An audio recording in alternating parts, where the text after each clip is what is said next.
Bismillahirrahmanirrahim. Assalamualaikum warahmatullahi wabarakatuh.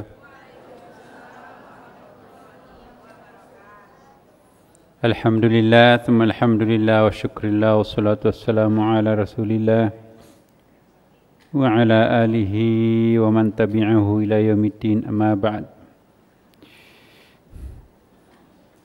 Ibu-ibu dan bapak sekalian, wabil khusus para orang tua kita, sesepuh kita di masjid ini. Ada Ibu Gatam, ada Pak Saiful, dan para senior yang lain. Semoga dipanjangkan umurnya bersama kita semua di masjid ini. Sebelum kita melanjutkan materi kita, Bapak Ibu sekalian, mari kita menundukkan kepala sejenak.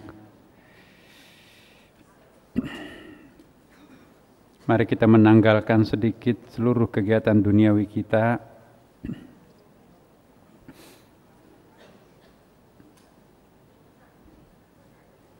Mari kita mengosongkan isi kepala kita.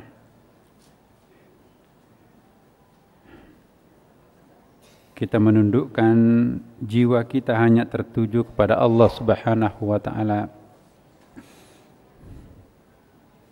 Semoga malam yang mubarakah ini kita mendapatkan berkah dan berkah berlipat ganda darinya. Kita menyerahkan diri kita sepenuhnya kepadanya. Pasrah sepasrah-pasrahnya. Kita naik ke atas. Tinggalkan dan tanggalkan semua atribut-atribut keduniawian kita. Di hadapannya kita sangat rendah dan kita sangat hina. Di hadapannya tidak ada ibadah kita yang besar. Tidak ada amal kita yang besar. Yang kita harapkan darinya bukanlah mencari pahala, ganjaran, tetapi yang kita minta kepadanya adalah belas kasihan. Sangat tidak memadai, sangat tidak cukup jumlah ibadah yang kita persembahkan kepadanya. Yang tidak memadai itu pun juga kualitasnya sangat diragukan. Tidak ada yang bisa menolong kita selain hanya kasih sayangnya Allah Subhanahu wa Ta'ala. Ya Allah, ya Tuhan kami, inilah, lihatlah kami para hamba-Mu yang menyadari kekurangan-kekurangannya. Lihatlah kami, inilah kami para hamba-Mu, selalu mencari dan mencari jalan menuju kehadirat-Mu. Lihatlah, inilah kami para hamba-Mu, selalu berusaha untuk menutup dan menggunting seluruh dosa-dosa langganan kami selama ini yang kami lakukan. Namun belum sepenuhnya kami bisa lakukan. Ya Allah, ya Tuhan kami, lihatlah, inilah kami para hamba-Mu yang Kau anugerahkan tanggung jawab. Tapi tanggung jawab itu kami sering khianati. Tanggung jawab kami sebagai khalifah dan tanggung jawab kami sebagai hamba sangat minim, sangat lemah, sangat banyak kekurangan dan kelemahannya. Ya Allah, ya Tuhan kami, namun Engkau Maha menyaksikan kesungguhan hati kami untuk berubah, kesungguhan hati kami untuk meninggalkan dan menanggalkan semua kelemahan-kelemahan itu. Kesungguhan hati kami serius untuk mencari jalan-Mu yang paling pendek menuju ke sisi-Mu. Kesungguhan hamba-Mu untuk memohon ampun dan selalu memohon ampun. Tapi jumlah permohonan ampunan kami sangat tidak sebanding dengan jumlah dosa-dosa yang pernah kami lakukan. Ya Allah, ya Tuhan kami, lihatlah, inilah kami para hamba-Mu. Jauh-jauh dan susah payah datang ke tempat ini. Kesusahan dan kesulitan itu tidak terasa bagi kami, karena sedemikian kuat rindu dan cinta kami terhadap-Mu ya Allah. Engkau Maha tahu lubuk hati kami yang paling dalam. Inna salati wa nusuki wa mahyaya wa mamati hanya Engkau ya Allah. Sesungguhnya hidupku, ibadahku, perjuanganku, bahkan matiku hanya Engkau lillahi ta'ala. Ya Allah, ya Tuhan kami, hanya inilah kemampuan kami yang bisa hamba-Mu lakukan.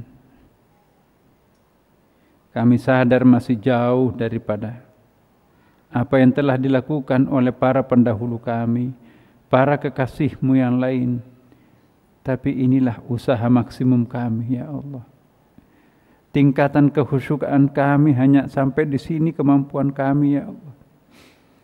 Kami juga ingin seperti mereka para kekasih-Mu, tapi mungkin karena dosa dan dosa yang menghalangi kami untuk sama dengan mereka. Ya Allah, lihatlah wajah-wajah penyesalan yang terbayang di dalam hamba-Mu, yang kini sedang tersungkur di rumah-Mu, menyerahkan dirinya sepenuhnya terhadap-Mu ya Allah. Kami semuanya sadar mau kemana muka ini kami hadapkan. Kami tidak punya Tuhan selain Engkau. Mau kemana permohonan ampun pertolongan ini kami panjatkan, sementara kami tidak punya Tuhan selain Engkau. Mau kemana kami mengadukan kelemahan dan kekurangan hati ini, pikiran ini, fisik ini, sementara kami tidak punya Tuhan selain Engkau ya Allah. Ya Allah, ya Tuhan kami, hamba-Mu malu.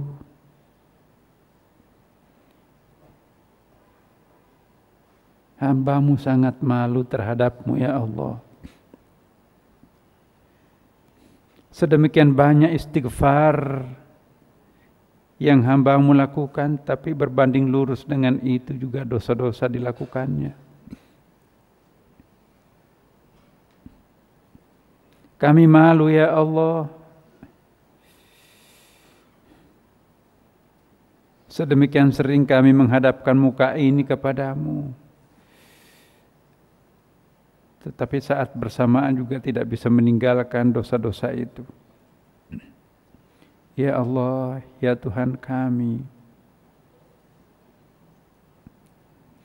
Engkau Maha menyaksikan dari lubuk hati hamba-Mu yang paling dalam ini.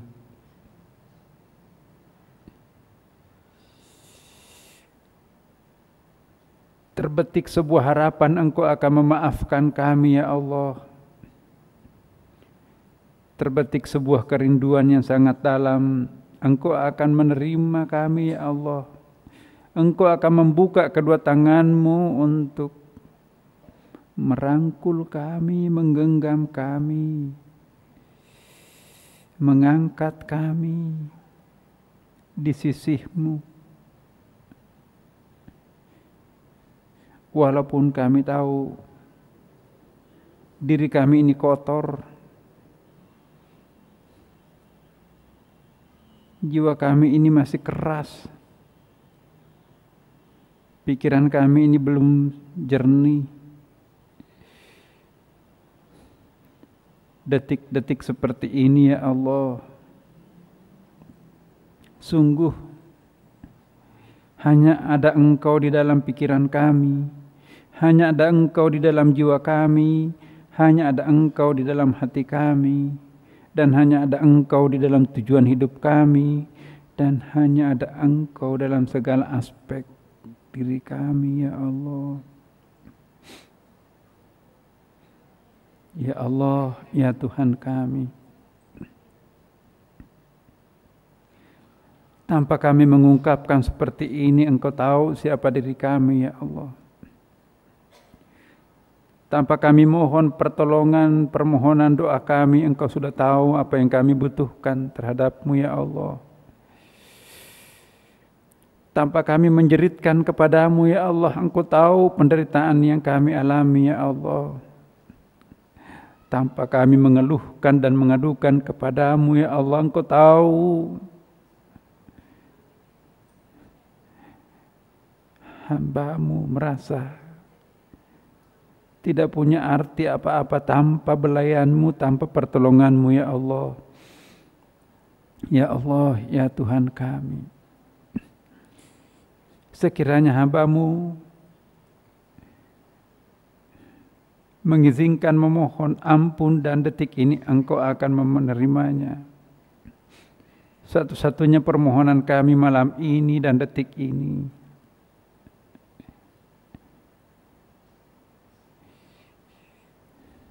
hanya satu ya Allah.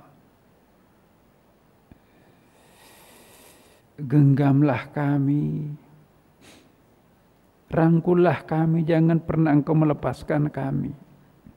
Jangan menurunkan lagi. Biarkanlah hamba-Mu tinggal bersama saudara-saudara kami semua di sini. Ya Allah, ya Tuhan kami, kami tidak tahu berapa lama lagi Engkau meminjamkan usia ini. Berapa lama lagi Engkau memberikan kami kesempatan untuk menambah amal. Kami juga tidak tahu berapa lama lagi Engkau membiarkan kami hidup dan melakukan dosa itu. Ya Allah, ya Tuhan kami, seandainya sisa-sisa hidup ini lebih banyak dosanya daripada amalnya, jemputlah, ambillah hamba-Mu sekarang juga ya Allah.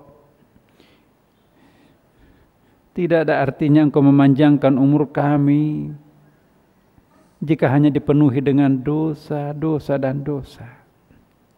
Ambillah secepat-cepatnya hamba-Mu. Tidak ada artinya hidup dengan mengoleksi dan menambah dosa, dosa dan dosa. Namun, jika masih ada secercah harapan, Engkau akan mengizinkan kami hidup.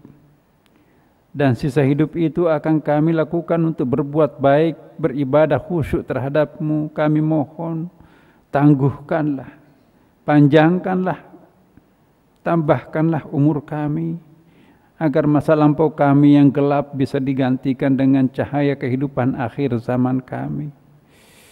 Ya Allah, ya Tuhan kami, hamba-Mu sangat damai saat ini. Hamba-Mu merasa sangat bahagia di rumah-Mu ini. Hamba-Mu sangat senang. Hamba-Mu sangat hening bersama-Mu di malam ini. Ya Allah, ya Tuhan kami, ingin rasanya kami hidup sepanjang hidup kami dengan suasana batin seperti ini. Engkau dekat, dekat dan dekat. Dekat, sedekat-dekatnya dengan kami. Betapa indah, betapa damai hati ini karena Engkau telah menyapa dan mendekati kami, ya Allah. Ya Allah, ya Tuhan kami. Satu lagi permohonan kami, ya Allah. Sekiranya Engkau bisa membukakan pintu-pintu rahasiamu, pintu-pintu ma'rifahmu,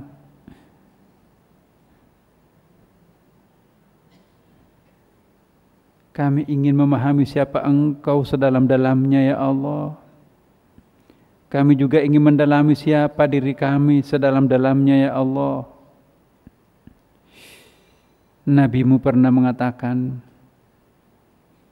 Man arafa nafsahu faqad arafa rabbahu. Barang siapa yang memahami dirinya lebih mendalam, pasti akan memahami siapa Tuhannya. Tentu sebaliknya, barang siapa yang memahami siapa Tuhannya, maka dengan sendirinya dia akan memahami siapa dirinya sesungguhnya. Ya Allah, ya Tuhan kami, tidak ada gunanya kami mengeluhkan dosa demi dosa yang pernah kami lakukan, karena semuanya tercatat di dalam Lauhul Mahfuz. Bahkan sebagian besarnya kami sudah lupakan.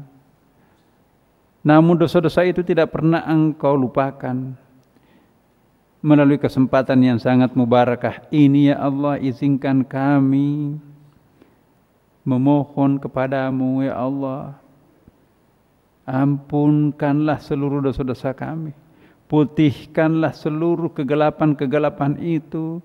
Gantilah dengan cahaya di dalam hati kami, di dalam pikiran kami, di dalam kalbu kami. Terangilah jalan hidup kami, agar kami menempuh perjalanan ini dengan tenang di atas siratal mustaqimu, ya Allah.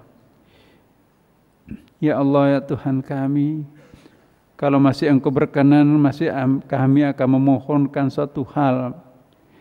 Ampuni juga kedua orang tua kami, ya Allah. Mereka tidak sempat kami berikan kebahagiaan. Mereka belum sempat kami berikan kepuasan. Belum sempat kami membalas budi baiknya. Tapi mereka mendahului kami. Ya Allah, selalu terbayang wajah-wajah yang selalu memanjakan kami itu.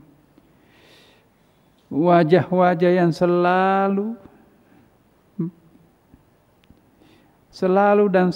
memberikan baktinya terhadap kami. Tidak pernah ada manusia ikhlas seikhlas wajah itu. Tidak ada pernah manusia yang menyamai kesabarannya wajah itu. Tidak ada manusia yang seikhlas dengan wajah itu. Ya Allah, ya Tuhan kami, dia juga manusia biasa, ya Allah. Mungkin juga mereka memiliki dosa terhadap-Mu, ya Allah. Mungkin mereka belum sempat istighfar. Inilah kami para anaknya, putra-putrinya. Seperti janji Rasul-Mu, ya Allah, doa seorang anak yang dipanjatkan kepada kedua orang tuanya mutlak didengar dan ijabah Allah Subhanahu wa ta'ala.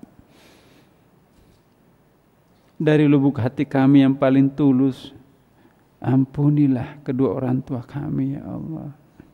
Kalau perlu, dahulukanlah pengampunan-Mu terhadap mereka daripada aku, ya Allah.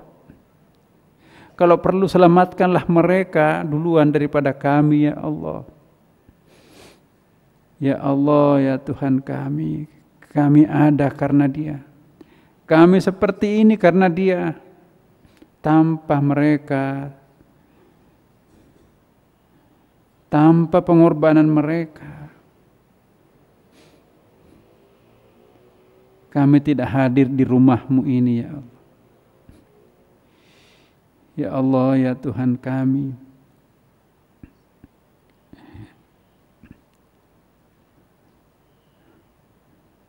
kami ingin membacakan surah Al-Fatihah kepada mereka.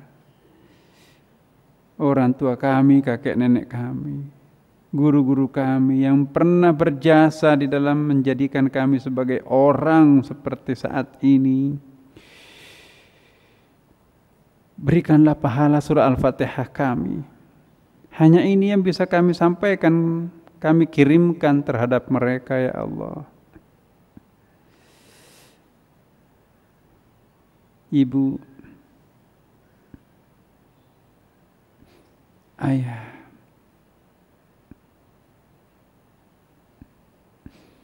seandainya rohmu bisa mendengarkan, inilah kami anakmu, putramu, putrimu, mengirimkan tanda kerinduan sangat dalam terhadapmu, Ibu. Ibu, ayah, semenjak engkau meninggalkan kami, tidak pernah ada lagi air mata yang tumpah mendoakan kami.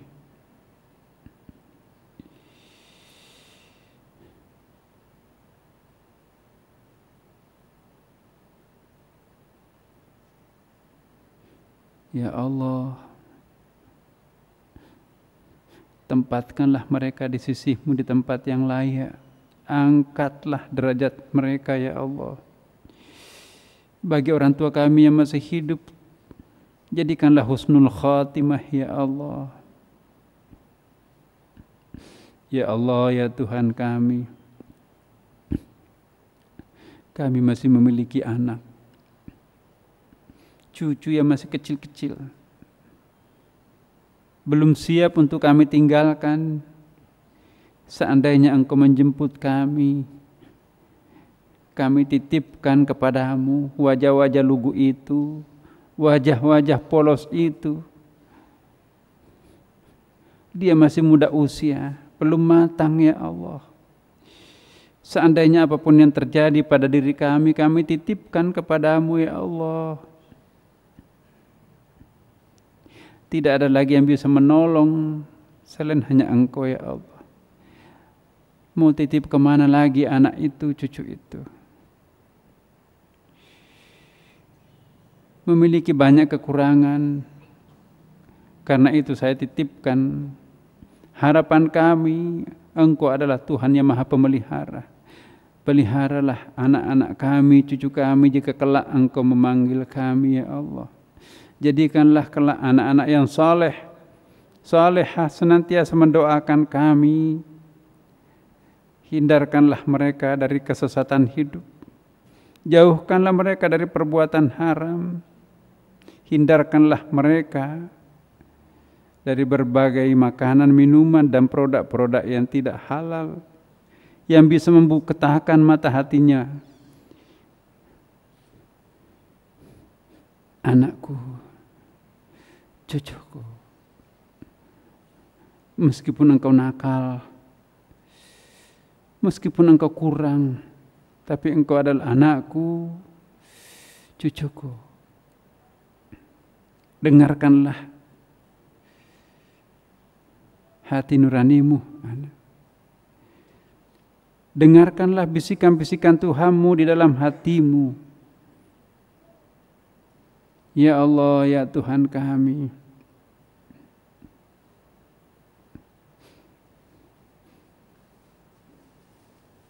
kami pasrah. Kami pasrahkan diri ini sepenuhnya kepadamu ya Allah. Semuanya kami serahkan. Orang tua kami, anak kami, cucu kami, saudara kami, sahabat kami, guru kami, dan diri kami sendiri kepadamu ya Allah. Tidak ada artinya bagimu ya Allah jika engkau memaafkan, menerima kami semua. Tidak ada susahnya jika engkau melindungi kami ya Allah. Tidak ada beratnya sedikit pun jika engkau memelihara kami, merawat kami ya Allah. Ya Allah, ya Tuhan kami, kabulkanlah permohonan kami.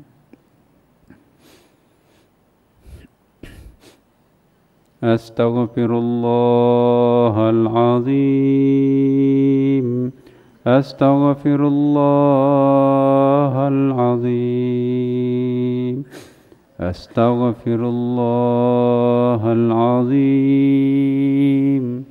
أستغفر الله العظيم أستغفر الله العظيم أستغفر الله العظيم لا إله إلا الله محمد رسول الله لا إله إلا الله محمد رسول الله لا إله إلا الله محمد رسول الله أستغفر الله العظيم أستغفر الله العظيم لا إله إلا الله محمد رسول الله أستغفر الله العظيم أستغفر الله العظيم لا إله إلا الله محمد رسول الله أستغفر الله العظيم أستغفر الله العظيم لا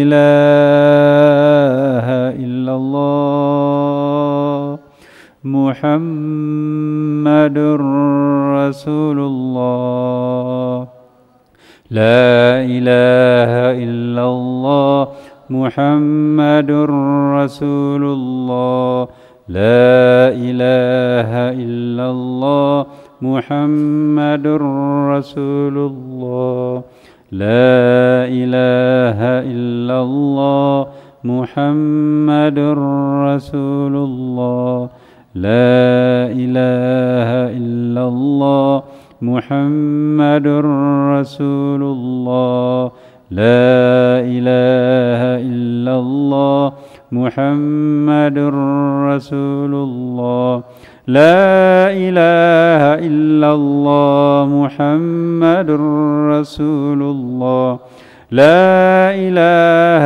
إلا الله محمد رسول الله لا إله إلا الله محمد رسول الله لا إله إلا الله محمد رسول الله لا إله إلا الله محمد رسول الله لا إله إلا الله محمد رسول الله لا إله إلا الله محمد رسول الله لا إله إلا الله محمد رسول الله لا إله إلا الله محمد رسول الله لا إله إلا الله محمد رسول الله لا إله إلا الله محمد رسول الله. الفاتحة. أعوذ بالله من الشيطان الرجيم. بسم الله الرحمن الرحيم. الحمد لله رب العالمين الرحمن الرحيم مالك يوم الدين إياك نعبد وإياك نستعين اهدنا الصراط المستقيم صراط الذين أنعمت عليهم غير المغضوب عليهم ولا الضالين. الفاتحة. أعوذ بالله من الشيطان الرجيم بسم الله الرحمن الرحيم الحمد لله رب العالمين الرحمن الرحيم مالك يوم الدين إياك نعبد وإياك نستعين اهدنا الصراط المستقيم صراط الذين أنعمت عليهم غير المغضوب عليهم ولا الضالين الفاتحة أعوذ بالله من الشيطان الرجيم بسم الله الرحمن الرحيم الحمد لله رب العالمين الرحمن الرحيم مالك يوم الدين إياك نعبد وإياك نستعين اهدنا الصراط المستقيم صراط الذين أنعمت عليهم غير المغضوب عليهم ولا الضالين. Alhamdulillah Bapak Ibu sekalian, semoga Allah memberkati kita dan semoga Allah memberkati perjuangan mujahadah, mengabulkan doa-doa kita. Selanjutnya marilah kita melanjutkan bacaan kita dari Syekh Ibnu Athaillah mengatakan, barang siapa yang beranggapan bahwa dirinya tawadhu, pada hakikatnya ia orang yang sombong. Sebab anggapan tawadhu seperti ini tidak timbul kecuali lantaran rasa tinggi diri. Karena itu, jika engkau beranggapan bahwa dirimu telah tawadhu, maka sebenarnya engkau adalah orang-orang yang takabur, sombong. Mari kita mencamkan bait-bait indah dari Syekh Ibnu Athaillah ini, Bapak. Saya baca sekali lagi. Mari kita simak dan sekaligus mengevaluasi diri kita. Pernahkah kita termasuk seperti ini? Barang siapa yang beranggapan bahwa dirinya tawadhu, maka pada hakikatnya ia orang yang sombong. Sebab anggapan tawadhu seperti ini tidak timbul kecuali lantaran rasa tinggi hati. Karena itu, jika engkau beranggapan bahwa dirimu telah tawadhu, sebenarnya engkau adalah orang yang sombong. Lantas seperti apakah caranya orang tawadhu itu tawadhu? Tawadhu yang sejati, yang sesungguhnya, yang benar, justru menghindari pengakuan dirinya sebagai orang tawadhu. Tawadhu itu tidak keluar dari mulut, tapi tawadhu itu ialah membuat orang lain menilai diri kita itu tawadhu. Tawadhu bukan dibuat-buat, bukan diucapkan oleh lidah bahwa aku tawadhu, bukan juga pura-pura tunduk dan pura-pura santun,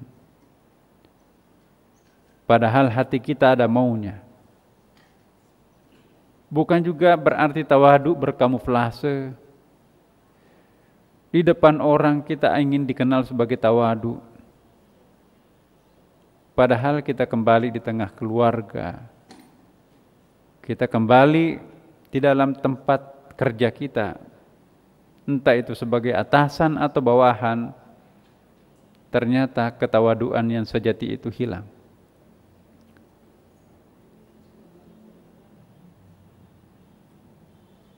Bapak Ibu sekalian, tawadhu tidak pernah kita sadari kalau diri kita itu tawadhu. Orang yang masih memahami dirinya sebagai tawadhu, orang yang masih sadar bahwa dirinya itu tawadhu, maka pada hakikatnya dia sudah mulai menjadi orang yang sombong.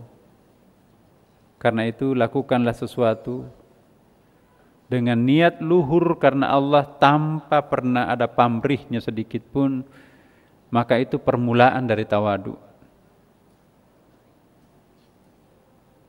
Salah satu contoh tawadu kita kepada Tuhan, kepada Rasulullah,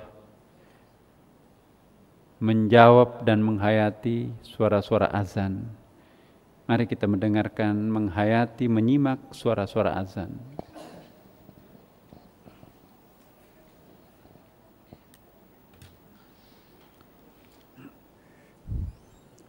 Mutawadhi atau orang-orang yang tawadu bukanlah orang yang beranggapan bahwa dirinya berada di atas tingkatan yang telah diperbuatnya. Namun sang mutawadhi adalah orang yang memandang dirinya berada di bawah apa yang telah dilakukannya. Saya ulangi Bapak Ibu, menarik ini. Orang-orang yang tawadu bukanlah orang yang beranggapan dirinya berada di atas tingkatan apa yang telah diperbuatnya. Overestimate. Namun sang mutawadhi atau orang tawadu ialah orang yang memandang dirinya berada di bawah apa yang telah dilakukannya. Contoh konkretnya, mungkin apa yang kita perbuat itu 5.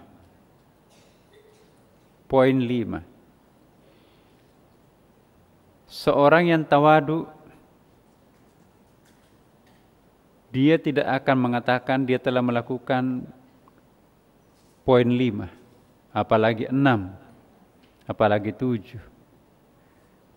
Tapi seorang yang tawadu, dia akan mengatakan, paling kami bisa melakukan 2, 1. Bukanlah orang yang tawadu mendramatisir dirinya melampaui kenyataan sesungguhnya dirinya. Sekalipun orang-orang lain jauh di bawahnya. Kita seringkali terpancing manakala kita berhadapan orang yang jauh di bawah standar hidup kita, sehingga kita seolah-olah sering menepuk dada. Dulu saya juga seperti kalian menderita, dulu juga saya seperti kalian. Tapi setelah kami melakukan perjuangan, akhirnya bisa seperti ini. Padahal perjuangan dirinya tidak seberapa, mungkin orang tuanya, mungkin koneksitasnya. Padahal juga yang meningkat itu topeng-topeng kepalsuan yang dipakai di dalam mukanya. Tetapi hati kecilnya mungkin dia mengatakan sesungguhnya aku lebih hina daripada kalian. Orang sedang seringkali sombong bukan karena apa yang telah diperbuatnya, tapi kemampuan dirinya menggunakan topeng berlapis-lapis. Lihatlah diri kita Bapak Ibu sekalian. Bukankah semua orang terkecoh memandang diri kita itu hebat, tetapi yang hebat dilihatnya adalah topeng-topeng kepalsuan itu. Topeng kebapakan, topeng kebapaan sebagai seorang bapak di depan anak-anaknya. Sebagai seorang ayah, tampil sebagai malaikat, tidak pernah salah, tidak pernah keliru di dalam atau di mata orang anak-anaknya. Ibu selalu perfect di hadapan anak-anaknya. Padahal kalau dia buka topengnya, hanya dia yang tahu dirinya dengan Allah, terutama kalau anaknya tidak di depannya. Apa yang dipesankan, dilarangkan terhadap anaknya, justru lebih sering dilakukan. Bapak Ibu sekalian, kita harus malu pada diri kita sendiri. Apakah pantas kita mengungkapkan diri kita itu tawadu, sementara hati kita di dalam itu sangat memalukan? Ini yang dimaksud di sini. Jangan pernah mendramatisir prestasi kita seolah-olah mengatakan 5, meskipun itu betul-betul 5, tapi turunkan penilaian dirinya. Sebab jangan sampai kita mengatakan 5, tetapi yang 5 itu kropos tanpa isi. Turunkan berapa derajat, aku hanya 2 kok. Padahal orang lain dan Tuhan menilainya 5. Daripada kita mengatakan diri kita 10, Tuhan dan orang lain melihat kita itu hanya 4. Selisih di antara itu adalah kekecewaan. Makanya itu semakin sering kita mendramatisir diri melampaui kenyataan diri kita, maka itu pertanda kita memadamkan lentera hati kita sendiri. Tidak lagi sensitif karena sesungguhnya itu adalah kebohongan. Berikutnya, tawadu yang hakiki lahir lantaran menyaksikan kebesaran Allah dan penyingkapan sifat-sifatnya. Orang yang suka menghayati Allahu Akbar, suara azan, suara iqamat, suara takbir, maka orang itu tidak akan pernah bisa takbur. Sebesar apapun orang itu tidak bisa mengalahkan Allahu Akbar.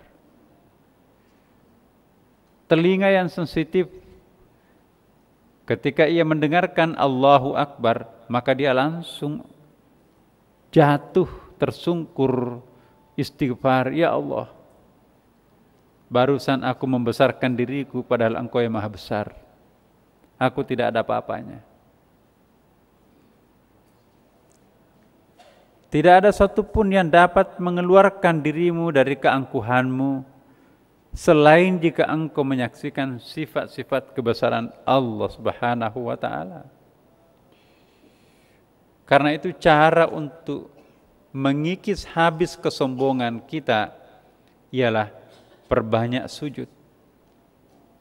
Sujud itu menjatuhkan mahkota kita yang paling besar, yang paling tinggi, yang paling bergengsi, yang paling terhormat, jatuh ke tempat yang paling rendah. Orang yang tidak pernah sujud itu artinya memelihara kesombongan. Orang yang sujud saja belum tentu berhenti sombong, apalagi kalau tidak pernah tersentuh air wudu, apalagi tidak pernah menyentuh keningnya dengan sajadah. Na'udzubillah min dzalik. Seorang yang mukmin akan sibuk memuji Allah hingga lupa menyanjung dirinya sendiri. Dan ia disibukkan pula oleh hak-hak Allah hingga tak ingat kepentingan dirinya sendiri. Sudahkah kita seperti ini, Bapak Ibu? Saya ulangi, mari kita gores di dalam batin kita. Seorang mukmin sejati sibuk memuji Allah, alhamdulillah, gitu, hingga lupa menyanjung dirinya sendiri. Bahkan kalau ada yang menyanjung dirinya, kecewa, miris. Mas, Mbak, salah alamat, orang seperti saya kok mau Anda puji? Ya, aku nggak pantas dipuji. Sesungguhnya objek pujian itu hanya Dia kok, Allah Subhanahu wa ta'ala. Alhamdulillah artinya segala bentuk pujian hanya kepada Allah Subhanahu wa ta'ala. Siapa orang yang menikmati pujian, itu berarti benih-benih kesombongan ada pada dirinya sendiri. Sulit mengatakan orang itu tidak sombong selama orang itu masih menikmati pujian. Mari kita melatih diri kita menjadi orang tawadu. Ciri-ciri tawadu sejati, dia lagi tidak membutuhkan pujian. Semakin dipuji, semakin takut. Ya Allah, ada pintu iblis masuk di dalam diri kami. Bahkan ada orang, kalau nggak ada yang muji 1 hari sakit. Pingin dipuji terus.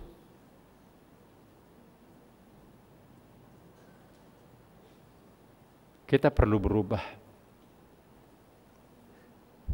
Seorang mukmin sibuk memuji Allah hingga lupa menyanjung dirinya sendiri. Ia disibukkan pula oleh hak-hak Allah hingga tak ingat kepentingan dirinya sendiri. Orang yang mukmin dan tawadu, ibu bapak, semua perbuatan yang dilakukan dalam 24 jam adalah ibadah. Subhanallah. Mampu enggak kita mengatakan seperti ini? 24 jam seluruh perbuatan kami adalah ibadah, termasuk tidur ibadah. Bagaimana caranya tidur ibadah? Jangan membelakangi kiblat, tetap menutup aurat, berdoa sebelum tidur. Subhanallah.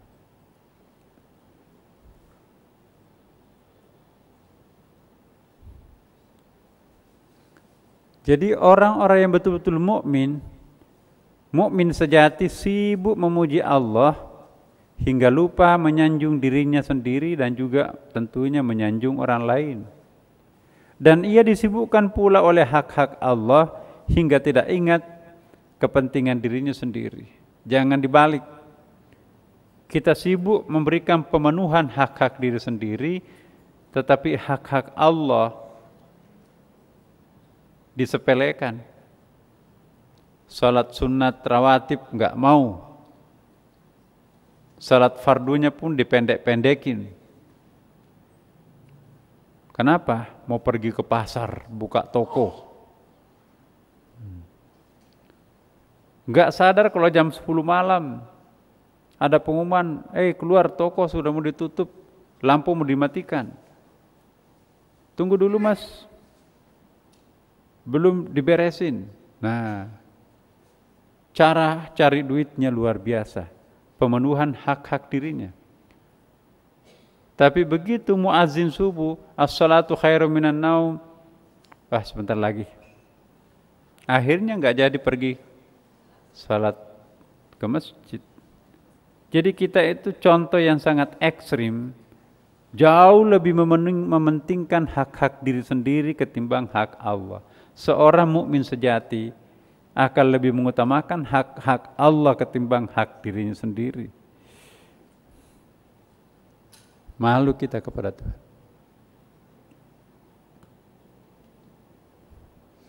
Bapak Ibu sekalian, tawadu artinya dari akar kata wada'ah. Wada'ah itu artinya meletakkan sesuatu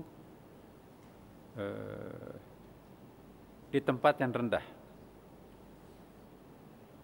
low profile. Artinya selalu menempatkan dirinya di bawah daripada standar kenyataan dirinya sendiri. Dia tidak pernah menampilkan kalau dirinya itu seorang memiliki plus.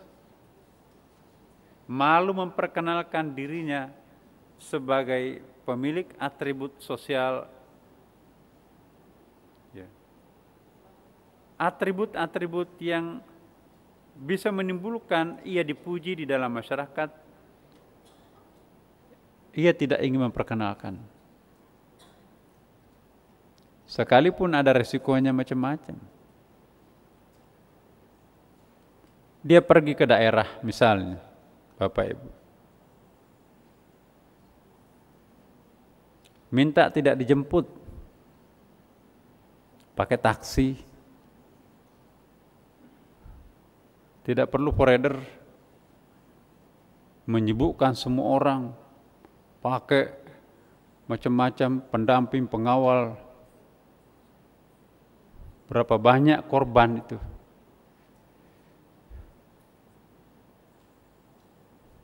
Bahkan tidak pernah memperkenalkan dirinya itu sebagai orang yang punya kehormatan tersendiri. Dia bisa merdeka kemana-mana, makan di pinggir jalan. Bukan mencari tempat yang nyaman, tapi mencari makanan yang lezat. Kadang-kadang kita itu munafik. Sudah tahu bahwa makanan lezat sesungguhnya itu di tempat yang tidak baik. Dan sudah tahu juga bahwa tempat yang baik itu justru makanannya tidak lezat. Kadang-kadang kita membeli tempatnya. Itu kepentingan mata. Bukan membeli makanan lezatnya yang sesungguhnya real, itu yang kita butuhkan. Sekalipun mahal, sungguh pun mahal sekalipun tidak enak, tapi tempatnya terhormat. Jadi dia beli kehormatan. Untuk apa mereka itu membelikan tempat yang mahal? Dia ingin dipuji. Wah, hebat itu. Siapa itu? Ya. Kalau orang itu tidak memiliki atribut, pergi cari makan, gak ada yang kenal siapa dia. Makan bisa nombok. Tapi kalau di tempat restoran besar, mau nombok, malu sama pengawal-pengawalnya, makan tuh malu itu. Nah, kita tidak bisa. Ini namanya kita memelihara kemunafikan di dalam tubuh dan diri kita sendiri. Hanya karena ingin dihormati, maka dia ingin semuanya serba perfect. Masih bagus bajunya untuk pergi dipakai sholat, pergi kemana-mana, tetap saja dia ganti lagi. Jam tangannya pun juga pakai jadwal. Ya. Hari Senin mereknya Rado. Waduh. Hari Selasa Cartier. Perempuan nggak mau kalah. Ya. Hari Senin merek apa? Nggak tahu merek perempuan. Yang branded lah. Masya Allah, subhanallah.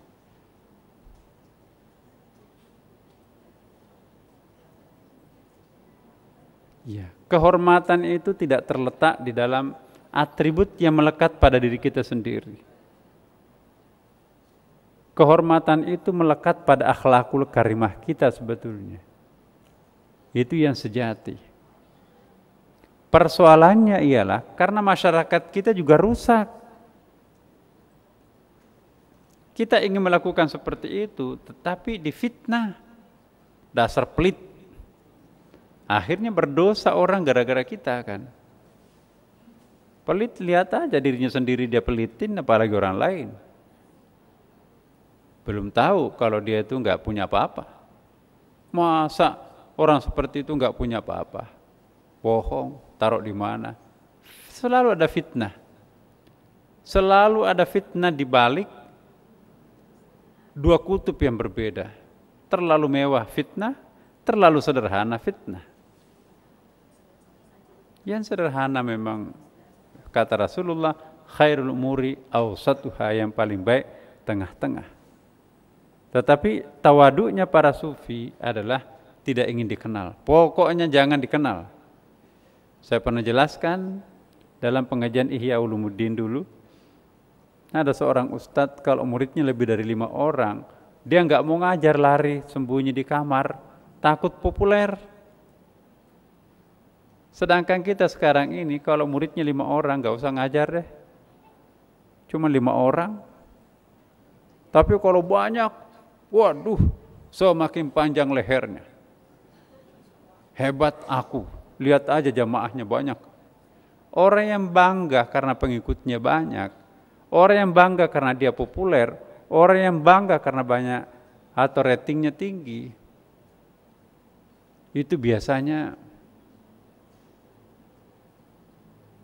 tanda-tanda yang dimohonkan perlindungan oleh para sufi. Doanya para sufi, ya Allah hindarkan aku dari keterkenalan.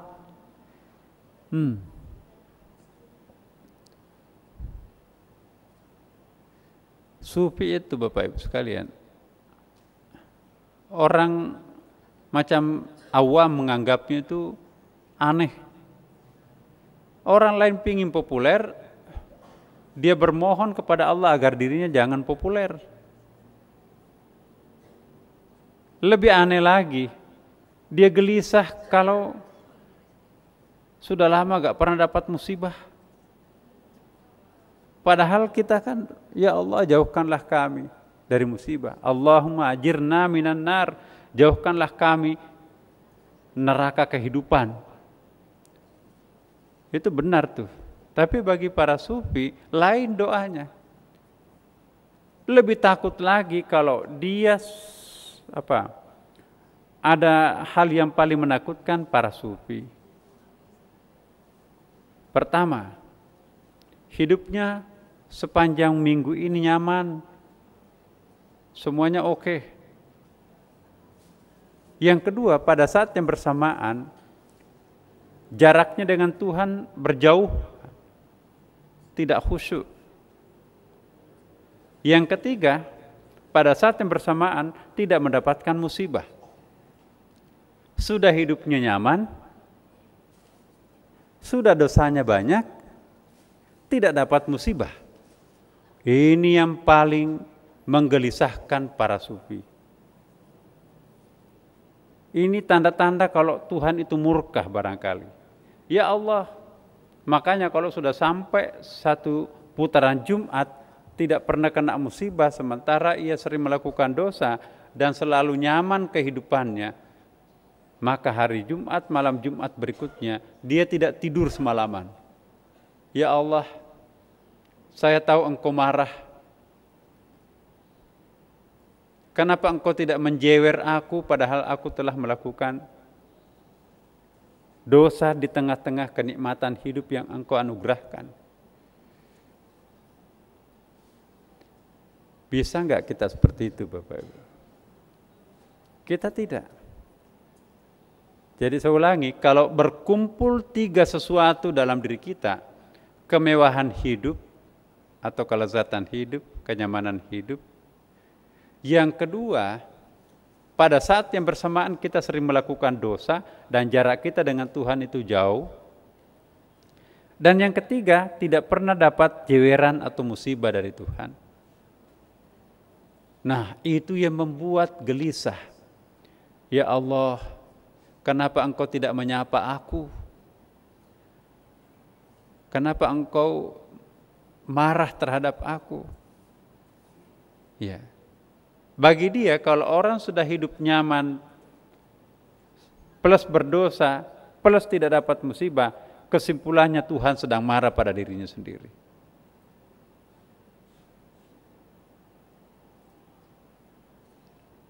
Kalau kita hidup nyaman tanpa musibah,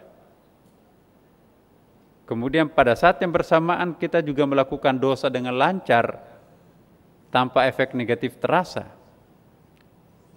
ya, maka membuat hati itu gelisah. Ya Allah, sudah 1 tahun aku nggak pernah dapat musibah nih. Padahal rezeki saya tahun ini luar biasa banyaknya. Bahkan dosa besar saya juga banyak tahun ini.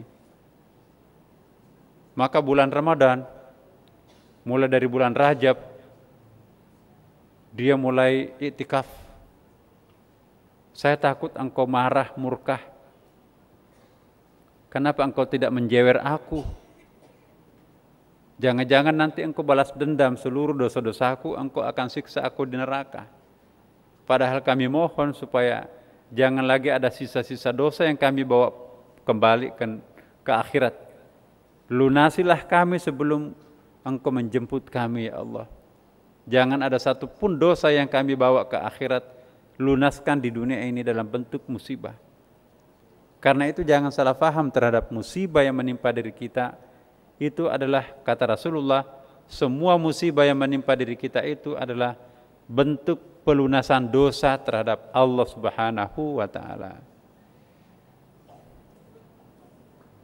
Tidak masuk akal kan kalau ada orang yang berdoa, ya Allah berikanlah aku musibah.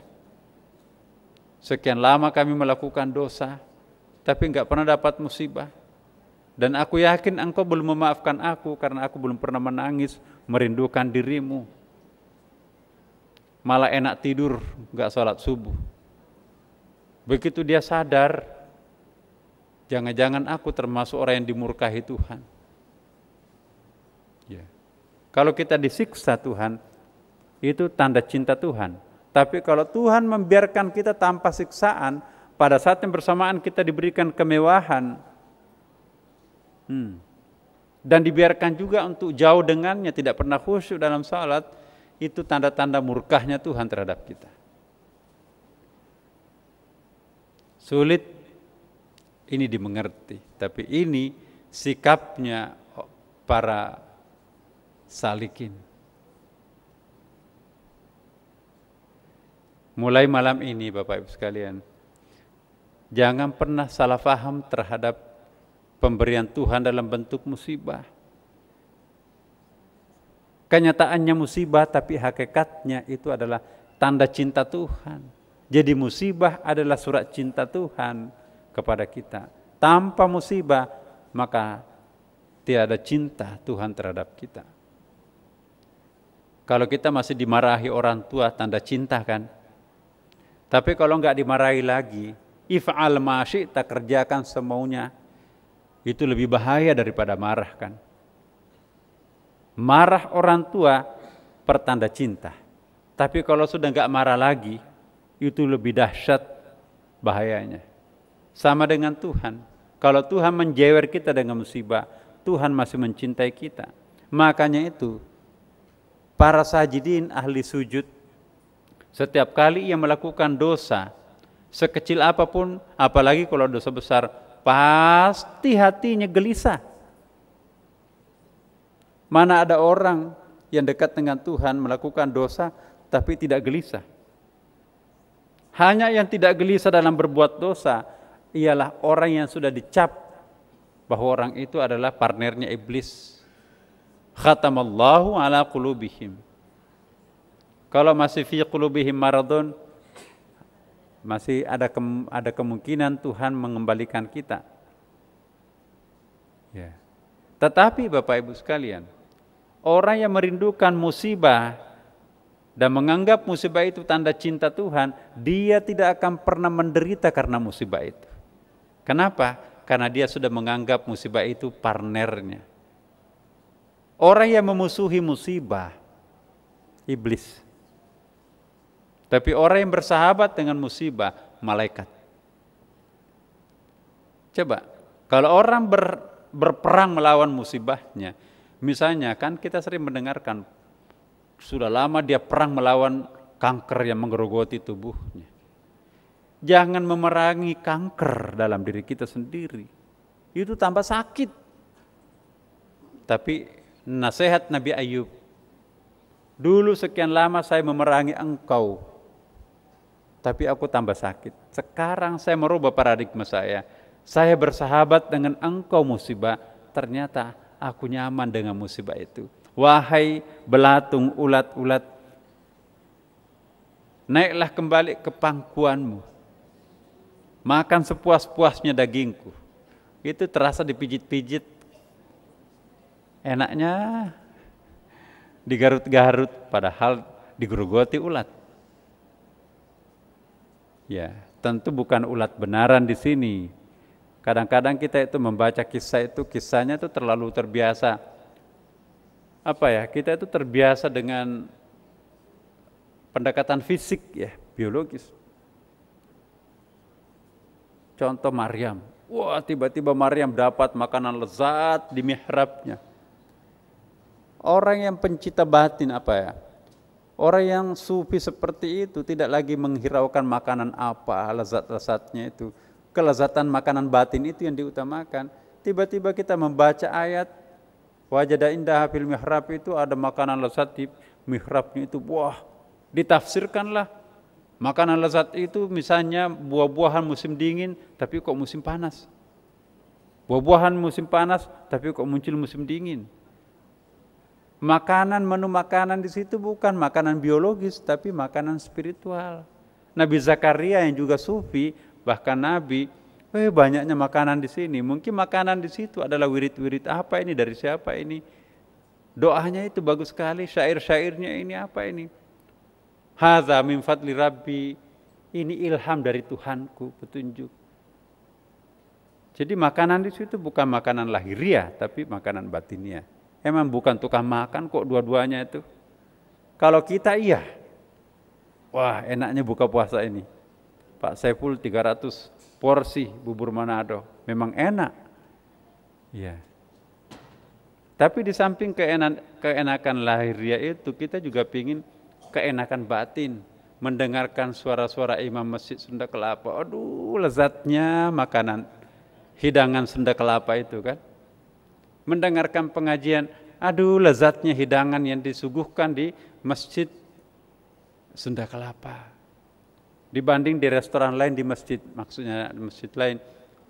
Jadi cara memandang ayat itu biqadri uqulihim, kalau orang awam memahami itu enggak apa-apa. Tapi masa 8 tahun ngaji tasawuf masih memahami seperti pemahaman lama. Quran itu difahami bertingkat-tingkat. Dari sangat fisik kepada sangat batin. Inilah hebatnya Quran. Dan kita hal-hal seperti ini dibahas pada malam Jumat, bukan? Sampai jumpa insya Allah pada malam Jumat yang akan datang. Semoga Allah memanjangkan umur kita, menyehatkan kita, meringankan beban kita. Dan mari kita saling mendoakan, Bapak Ibu sekalian, doakan juga saya agar terbebas dari fitnah dan lain-lain sebagainya. Salat tahajudnya Bapak Ibu sekalian. Demikian, alhamdulillahirabbil alamin. Wassalamualaikum warahmatullahi wabarakatuh.